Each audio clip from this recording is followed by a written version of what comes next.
Hi everyone, this is Ricky Spencer, and welcome to another of our series where we talk with a wonderful person that I know a little bit, getting to know, and that is Dr. Rhett.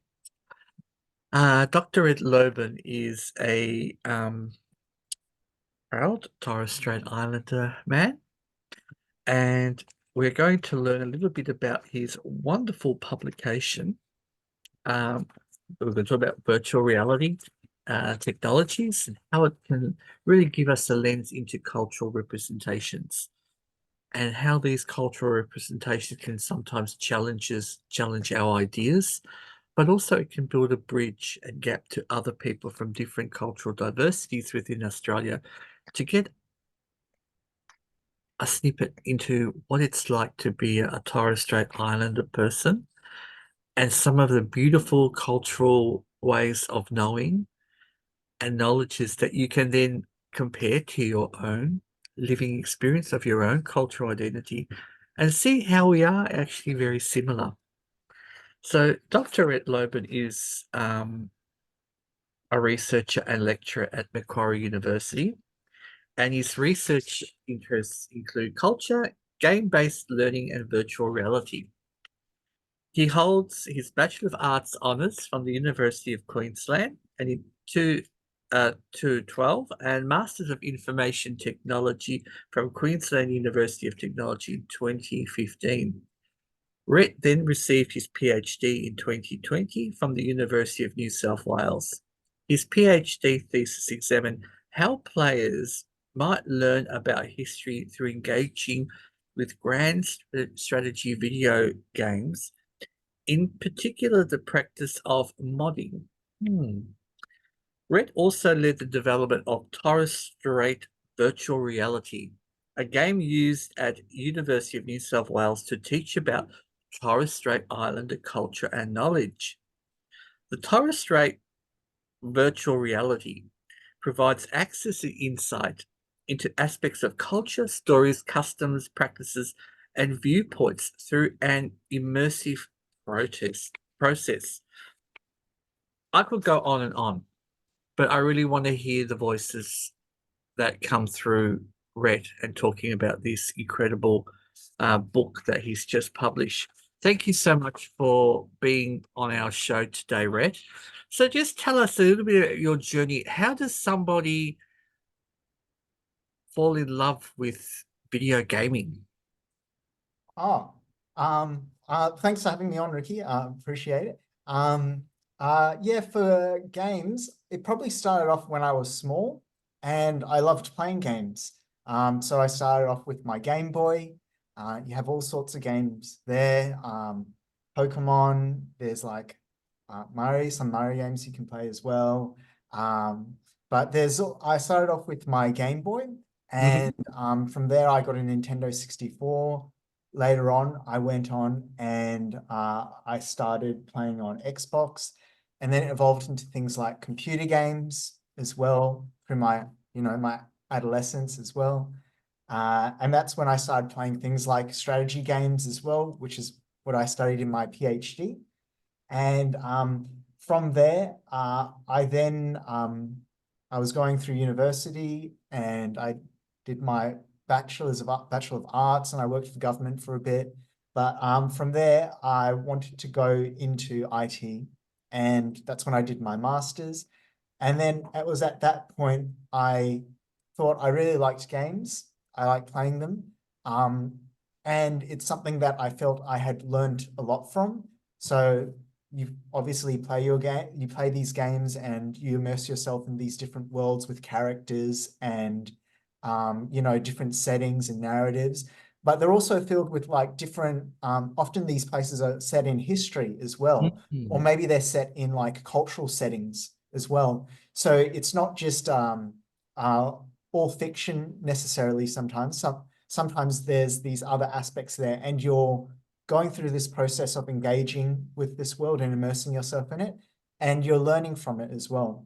So that's what I suppose I really liked these games that I played because you immersed yourself in the world and there was these aspects of interaction. and there was these ways you informally learned from the game.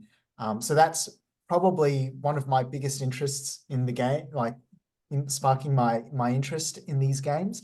And then that also diverged into, I would say, maybe an academic or research interest in understanding how we learn from these games or how they might be useful for education as well. So yeah, so that's kind of where it went. So it was probably from when I was small, but it continued to transform as I played different kinds of games. And now it's kind of come into this sort of academic space where I study them, and in some cases I might create them or design them in different ways. Yeah. So what motivated you to focus specifically on embedding Torres Islander culture into video games and game design? Yeah, so that had come up when I had just started my PhD.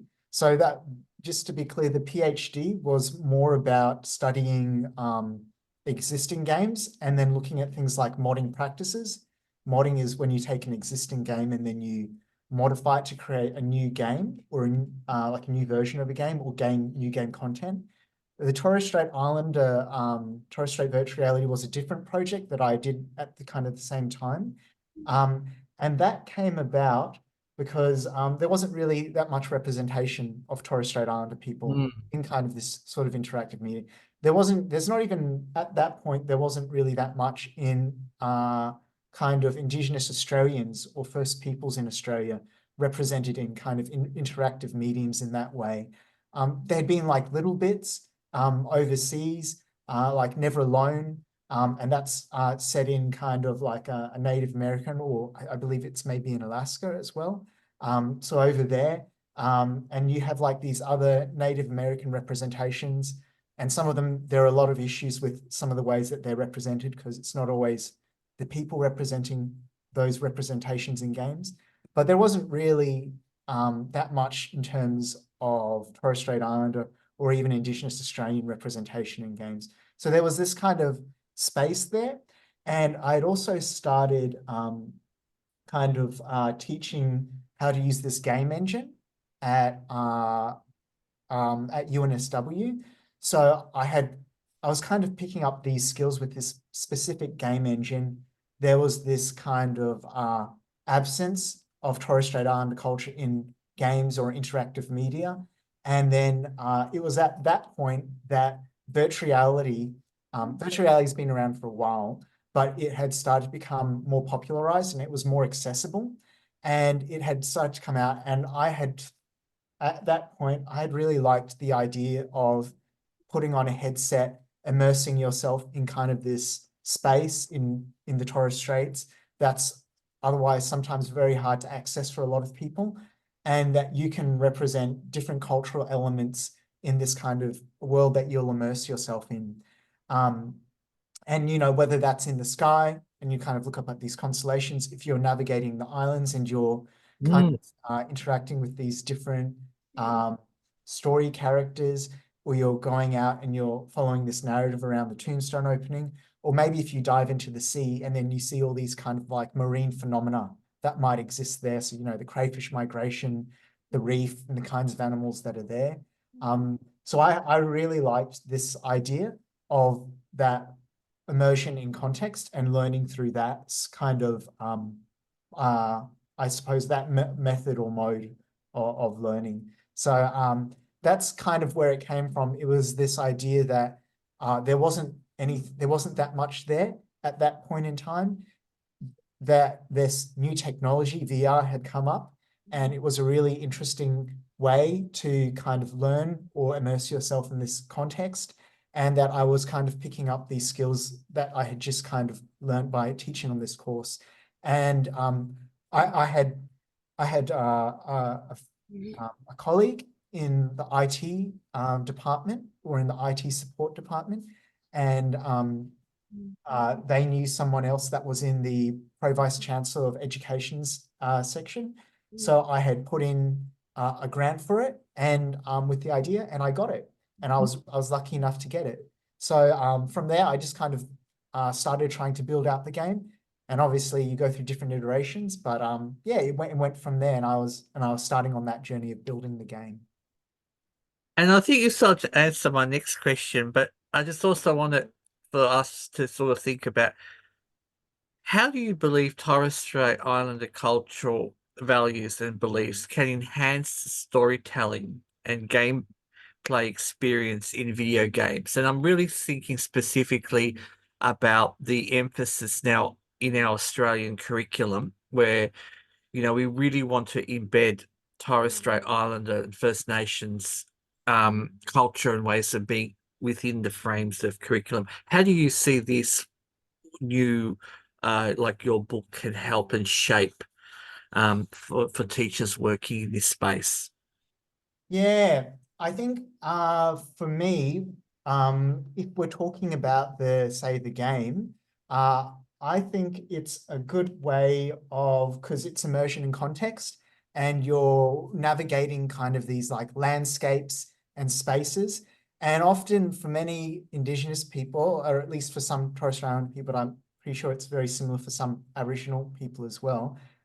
These landscapes, they have stories, and they have these metaphysical understandings that are kind of attached to them as well, and that these spaces are really important.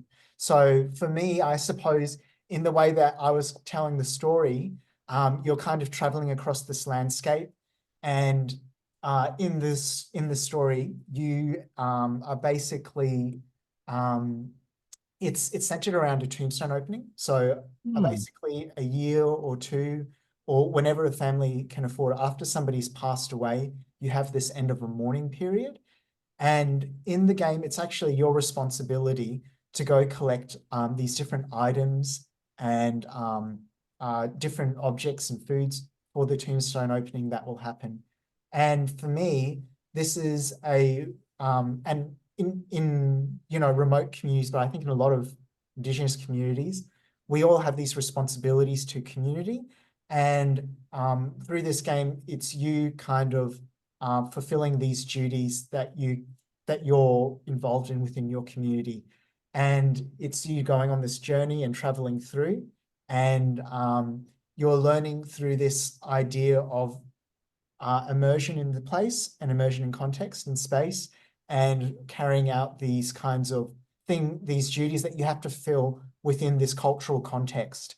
So for me, I suppose the learning and the way that the value that you can add there is that you're learning through context, Mm. which is hooked onto this story. But also, I would say that with general storytelling,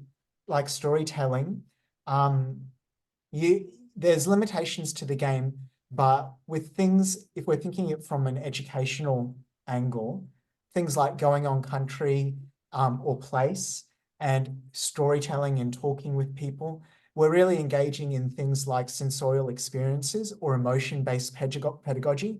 So more than just acquiring the knowledge, we attach it to something, some other sort of experience that goes beyond just hearing the story. There's also this, maybe the relationship that we're seeing there. In virtual reality, there might be other sensations that we kind of experience as well. It's not really, I don't think it's as strong as when we go onto place and there's all these other things that are there. But I think it's that idea that we're in context and we're going on this story, but there's also more than just the knowledge that we're acquiring. There's these other sensorial experiences and other things that we can kind of gain from that, and that will help with our learning and our education that is there, I think. Yeah.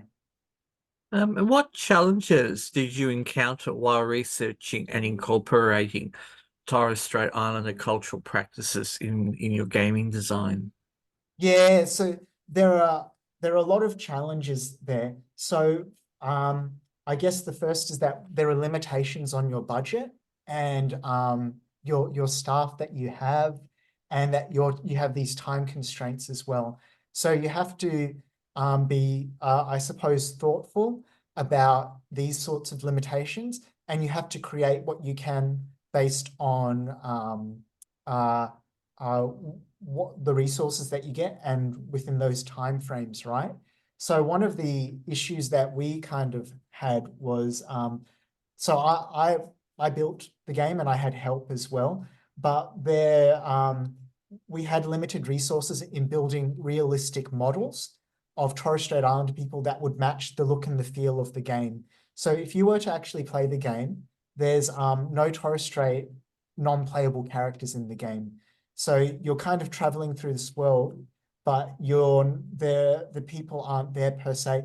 But what we do have is we've tried to represent culture in other ways. So as you're going along, the narrator, the elder is narrating as you're kind of going along and telling you, because he's obviously lived there. So it's as if he's kind of narrating his own experience kind of from being there as well. He drew sketches. So I took those sketches and then I converted them into 3D objects. So at nighttime, when you look up at the sky, you'll kind of see like Bidem in the north and Tagai in like the south. So there are these kind of cultural things, that representations that are there as well. There are different story characters there like Dogai and Wawa and Kulpas the crab as well. And then Mm, you have all this like different knowledge, environmental knowledge or marine phenomena that's very kind of specific to the Torres Strait. So things like crayfish migration, mm, um, and that's something in the Torres Straits where the crayfish migrate from the Torres Straits up to Papua New Guinea. I've reflected in there things like Kai Reef as well. There's like very specific plants, well, not specific plants, but there are plants that you'll often find in the Torres Straits that are fruiting. So like Malay apples that are there.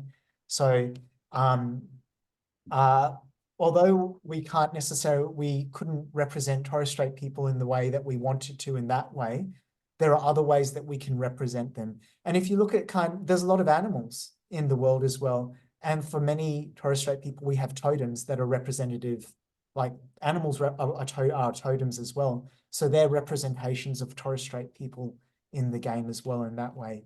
So when we're building games, there's kind of this negotiation where we can maybe represent certain aspects within the game, but there might not be other things that we can represent. But we can balance those off and we can try and still give cultural specificity and represent cultural knowledge in there in kind of like very deep ways. So obviously the premise of the game is the Tombstone opening.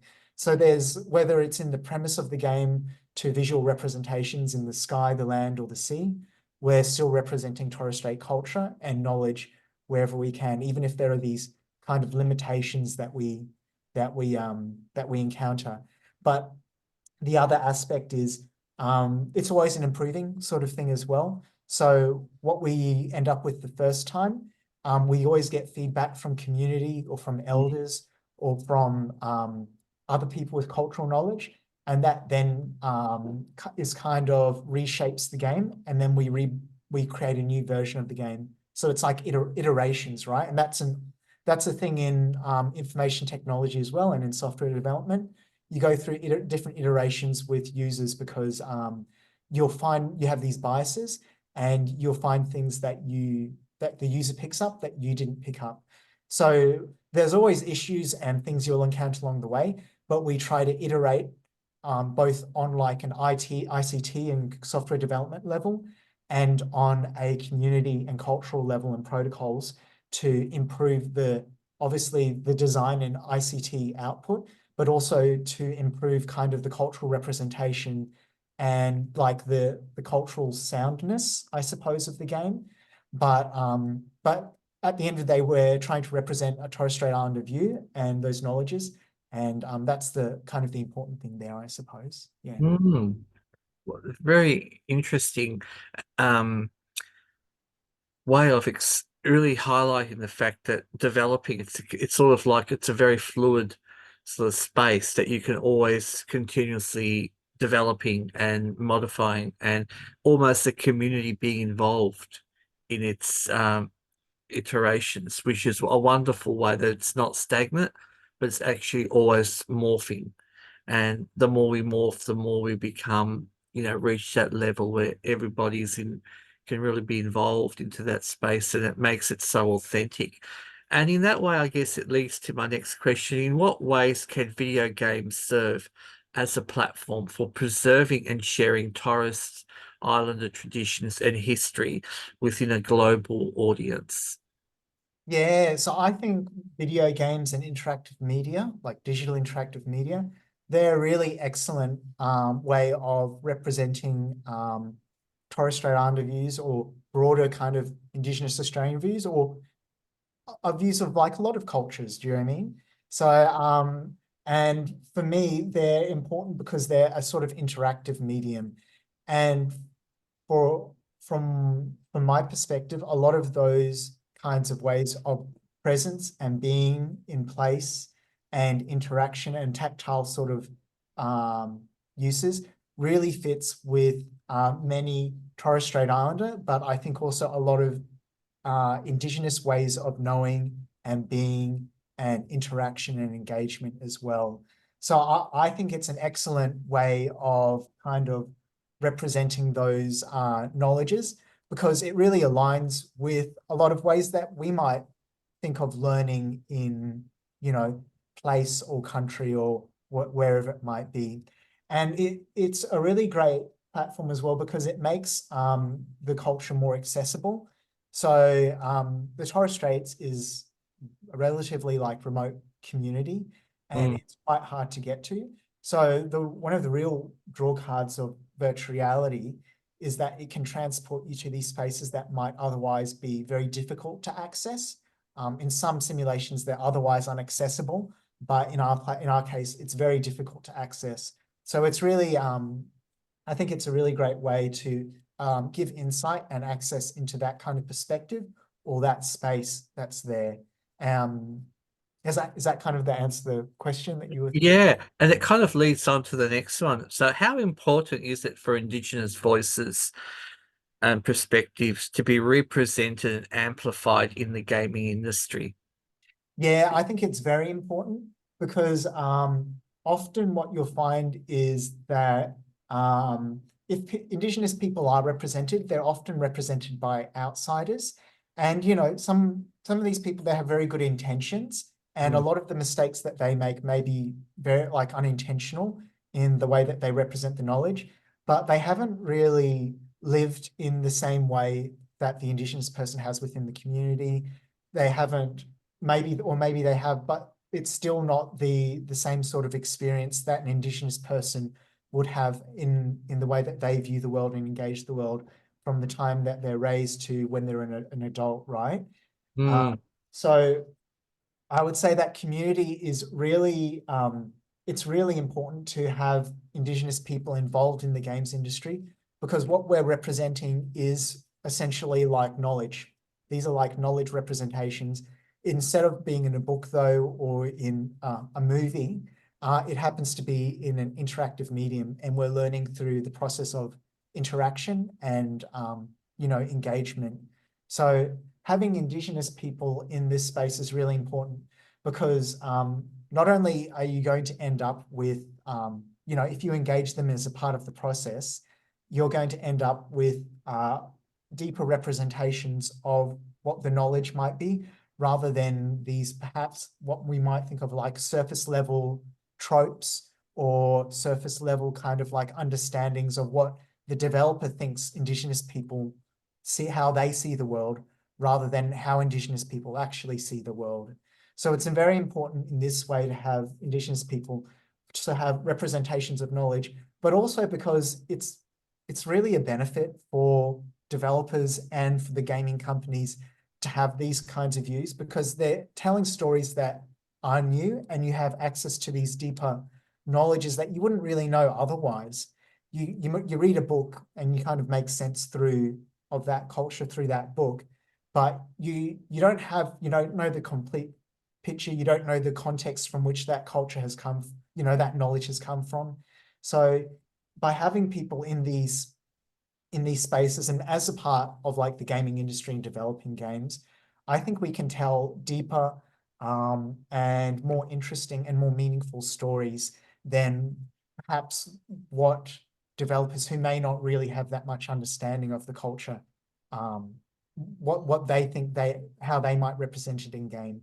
So it's a knowledge thing, but it's also a really great thing for the industry because we can tell deeper and interesting stories that might not be told otherwise if we're not involved there. Hmm.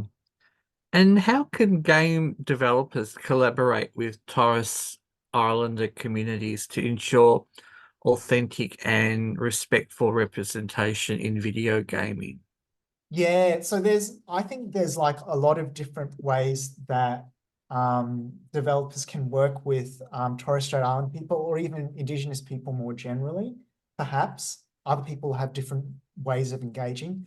But for me, when I was doing my work, I think a really obvious way is including a Torres Strait Island developer or designer or, maybe an artist in the team, in the creation team itself.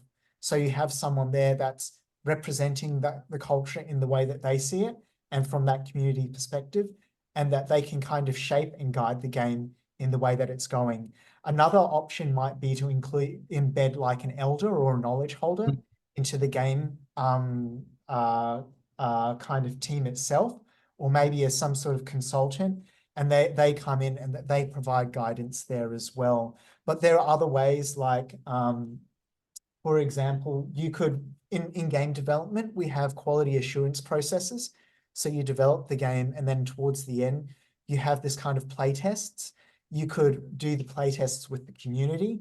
So they're giving feedback and that really shapes the game after you've got like a playable prototype or a something like a proof of concept. They're playing the game, they're picking up the bugs, but they're also shaping the cultural aspects of the game as well.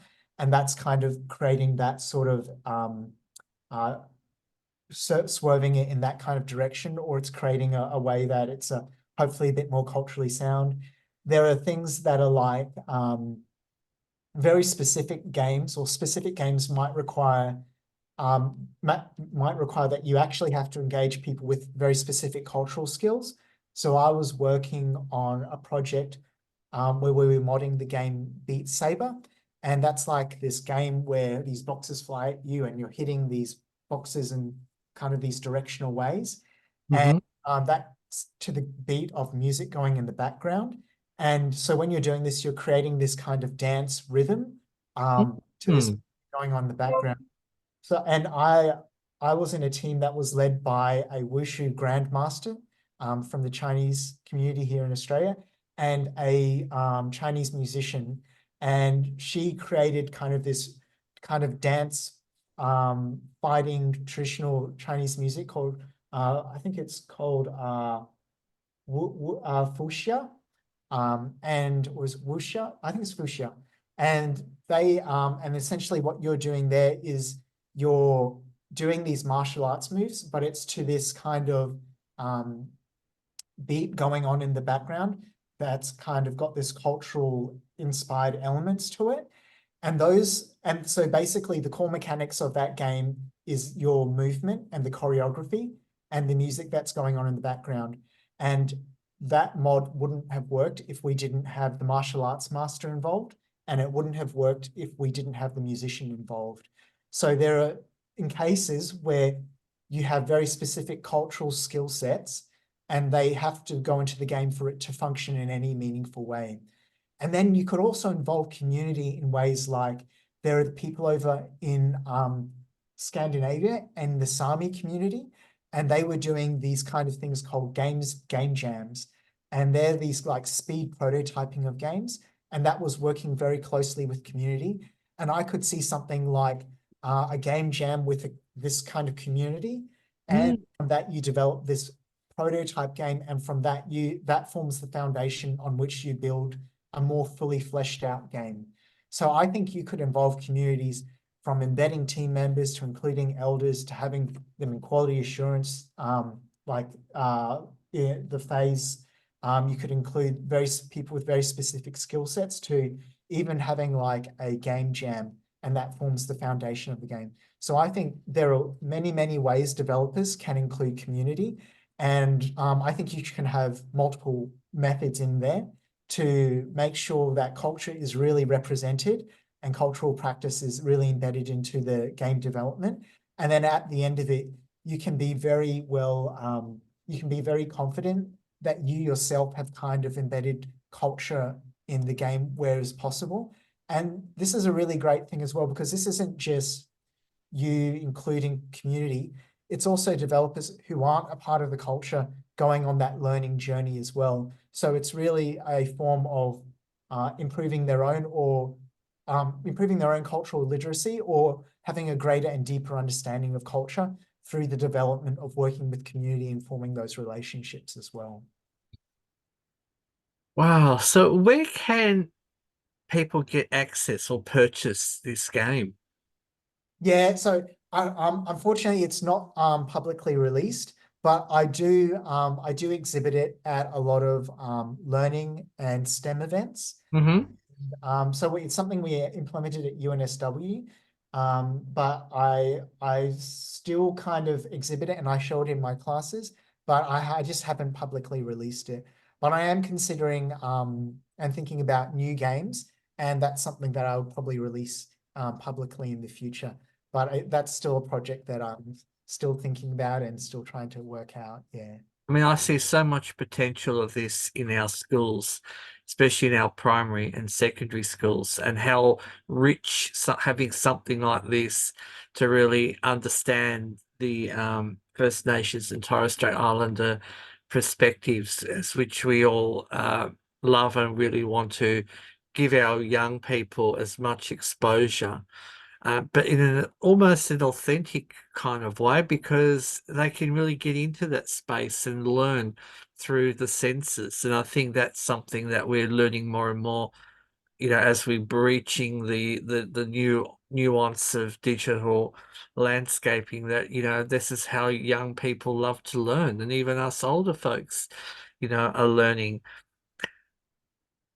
For me also, I'm just thinking too, Rhett, where do you see this way of gaming going further in your research? What other sort of projects are you working on or considering to undertake? Yeah. So I suppose what I'm interested in is obviously I've created these games, and I've kind of worked on other projects as well.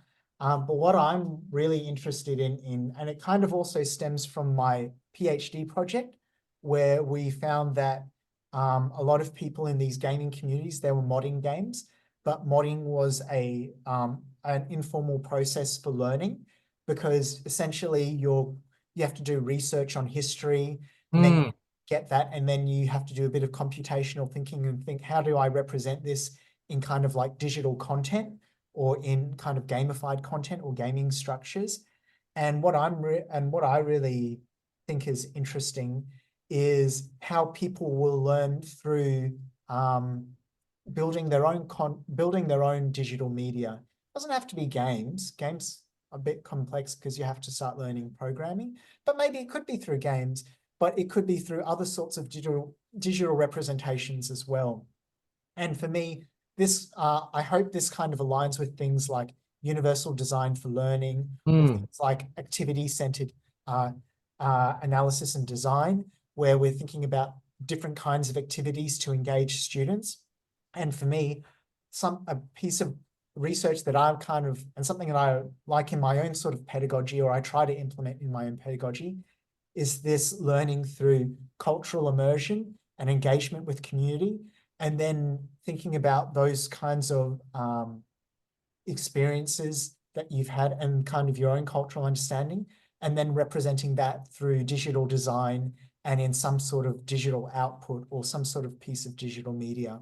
So I guess the direction that I'm kind of interested in is how we can use it as a pedagogy, not just the game itself, but maybe even the design process, and that this engagement with the rest of the community, and how that can be a useful learning tool, because you're not just engaging with community, you're then representing those understandings. And I'm hoping it's kind of reinforcing those experiences that you've had.